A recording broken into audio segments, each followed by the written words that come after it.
안녕하세요. 여러분, 호호 안쌤입니다. 오늘은 놀이 지원자로서의 교사 중에 두 번째 교수 학습 실천하기에서 공자상 안통해 중에 우리 공헌했고요. 자, 놀이 자료지요. 놀이 자료에 대해서 한번 내용을 나누어 보고자 합니다. 놀이 자료는요, 유아에게 있어서 다 중요하지만 놀이 자료도 참 중요한 것 같습니다. 놀이 자료를 통해서 유아들은 상상력을 발휘하기도 하고, 놀이 자료에 의해서 또 다양한 사물의 특성을 알아갈 수도 있고, 또 놀이 자료를 통해서 탐색하는 어떤 경험을 하게 되고, 그리고 이런 경험들은 결국 또래와의 상호작용도 지원하고 또 발전시키기 때문입니다. 가끔 다른 유치원에 방문을 하다 보면은요. 예를 들어서 미술 영역에 가면은요. 놀이 자료가 다 똑같아요. 크레파스 있고요. 색연필 있고요. 가위 있고요. 색종이 있고요. 색연필 색도화지 있고요. 뭐 다 비슷한 내용들의 놀이 자료가 비치 되어 있는 걸 보면서 참 안타까울 때가 많았습니다. 그리고 역할 영역에 가면은요. 똑같아요. 소꿉놀이 세트 있고요. 여러 가지 의상이 있고요. 아기 인형이 있고요. 어느 유치원을 가더라도 비슷한 놀이 환경에 사실은 안타까웠을 때가 참 많았습니다. 그런데 이렇게 선생님들께서 제공하는 놀이 자료가 얼마나 중요한지 오늘 이 시간을 통해서 알게 되신다면 선생님들은 좀 더 놀이 자료에 대해서 고민하고 제공하며 지원하실 수 있게 될 것입니다. 특히 자료는요, 유아들이 세상을 만나고 자신의 감정과 생각을 표상하는 아주 중요한 매체입니다. 이런 매체가 다양하게 준비되어 있다면 어떻게 될까요? 새로운 방식의 창조의 사고가 더 생길 수 있는 것입니다. 여러분, 우리가 왜 똑같은 옷을 입지 않는지 여러분들 잘 알고 계시죠? 똑같은 옷을 입은 거, 교복이잖아요. 사실 그 교복이라는 것 그 자체가 그렇게 좋은 건 아닙니다. 왜냐하면 보는 것만으로도 똑같은 옷을 보면서 너와 나의 개성은 없어. 우린 다 똑같아. 라고 아이들은 생각하기 때문입니다. 저희도 마찬가지예요. 획일화된 사고를 자기도 모르게 하게 된다는 거 정말 무섭지 않습니까? 따라서 여러분들도 획일화된 사고를 하기보다 좀 더 새로운 방식의 창조적인 사고와 경험을 할 수 있도록 유아들에게 다양한 사물을 제공하고 그리고 선생님들이 평상시에 제공하지 않았던 독특한 자료를 좀 제공해 보시면 어떨까요? 만약에 그렇게 해준다면 유아들은 사물에 대한 탐색이라든지 심리적 경험이라든지 또래와의 상호작용이라든지 성취감을 더 크게 느끼고 경험하게 될 것입니다. 유아에게 위험하거나 위해하지만 않다면 어떤 자료라도 유아들에겐 흥미로운 놀이 자료가 될 수 있기 때문입니다. 이때 교사는요, 어떻게 해야 될까요? 그거 가지고 놀면 안 되는데? 라고 한다거나, 그 놀잇감은 내일 쓸 거야. 그러니까 그 놀이 자료는 내려놓자. 라고 한다면, 유아들이 새로운 상상을 할 수 있고, 창조적인 어떤 결과물을 만들 수 있을까요? 아니면 그 과정을 통해서 새로운 상상력을 펼칠 수 있는 어떤 경험을 할 수 있을까요? 네, 맞습니다. 따라서 선생님들은요, 새로운 가치를 함께 실현하려는 열린 마음 중요하고요. 유아가 하고 싶을 때 요구하는 주도성, 하고 싶은 대로 진행해보고, 놀이를 이끌어보고, 그 자료를 활용해보려는 주도성을 인정해 주시는 태도가 필요하겠습니다. 그러기 위해서는 저희는 크게 5가지의 하위 내용을 살펴볼 건데요. 그 중에서 첫 번째입니다. 유아가 결정한 자료 활용 방법을 격려한다입니다. 네. 유아가요, 선생님들이 제공해준 자료를 꼭 풀로만 붙여서 사용을 하는 법은 없잖아요. 유아가 풀 대신에 물에 불려서 이거를 찢은 다음에 다시 재창조의 과정을 겪는다면 그것을 인정해주고 격려해주라는 이야기가 바로 여기에 나와 있는 내용입니다. 유아가 선택한 방법 속에서 결국 유아들은 배움이 일어나기 때문인 거죠. 이제 두 번째를 살펴보겠습니다. 자연물이나 자연현상도 자료가 될 수 있습니다. 네, 맞습니다. 저 예전에 교사할 때 이런 유아를 본 적이 있습니다. 유아가 바깥 놀이터에 갔는데요. 정적인 영역에서 좀 쉬고 싶어 했어요. 그래서 돗자리를 펴놓고 있는 정적인 영역에서 유아가 쉬다가 도화지에 그림을 색연필로 그렸는데요. 이렇게 놀이하다 갑자기 소나기가 내렸습니다. 그 유아가 그린 색연필 도화지 그림 위에 빗방울이 떨어지니까 그 사인펜이 막 번지더라고요. 그때 유아가 정말 너무 즐거워했습니다.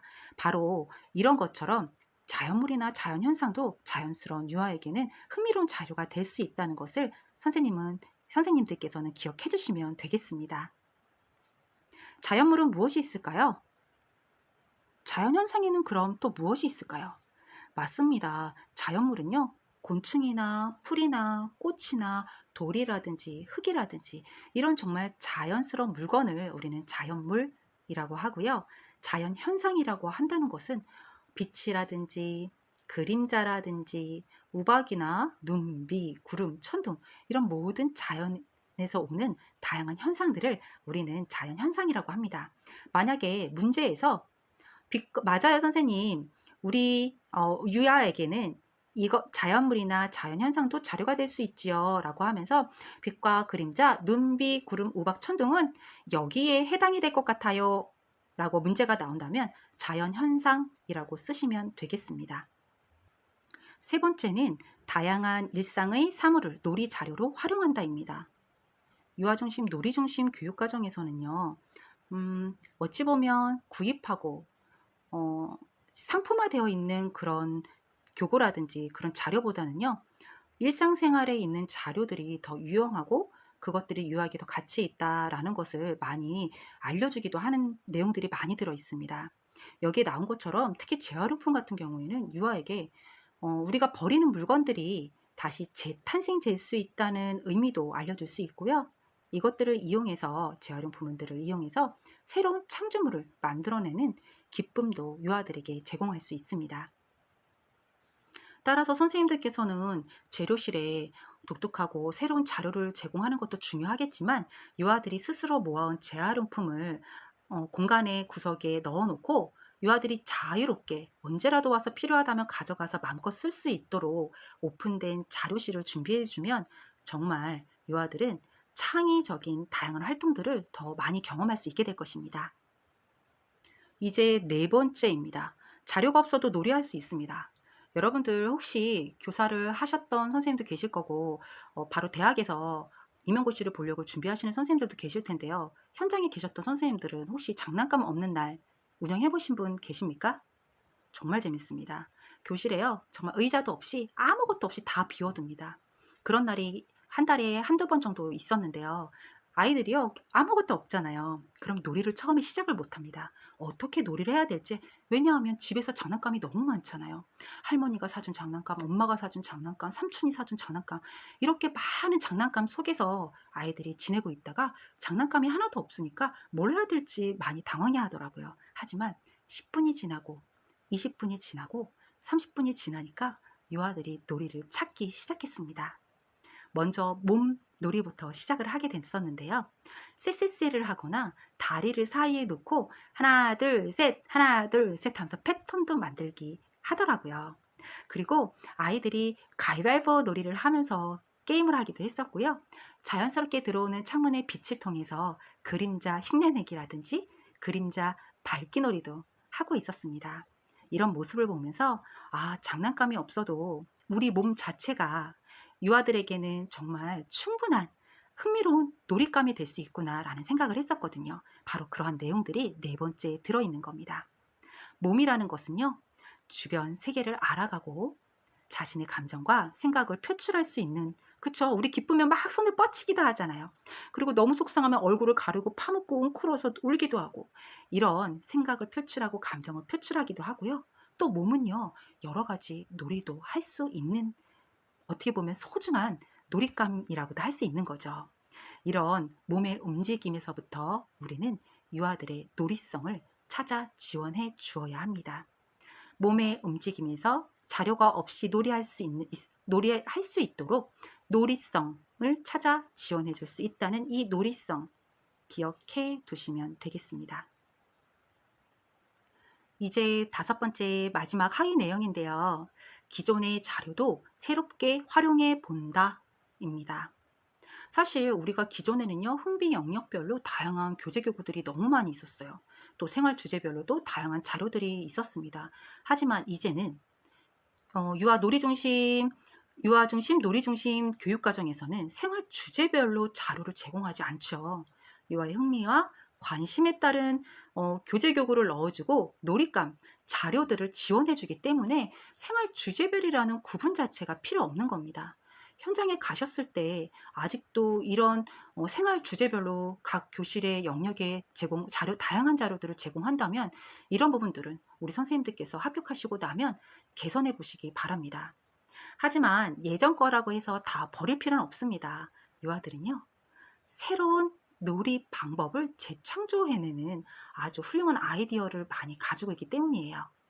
그래서 흥미 영역별로 나누어진 고정된 놀잇감들을 제공해주면 유아들은 새로운 방식으로 놀이 방법을 창안해내기를 즐겨하거든요. 각성 조절 이론처럼 말이에요.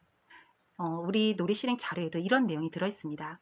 안전 이야기 나누기 자료를요, 유아들은 수수께끼 아니면 뭐 알아맞히기 게임으로 자료를 활용하고 있다고 했습니다. 이런 것처럼 기존의 자료도 새롭게 유아들은 활용해 낼 수 있는 유능한 능력을 가지고 있다는 것을 기억하시면 되겠습니다.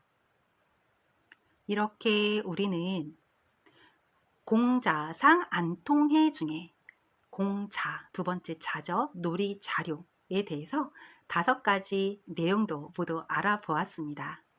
5가지 내용을 모두 기억해 보시면서 한번 현장에 가시면 이 방법들을 다 사용해 보시기 바랍니다.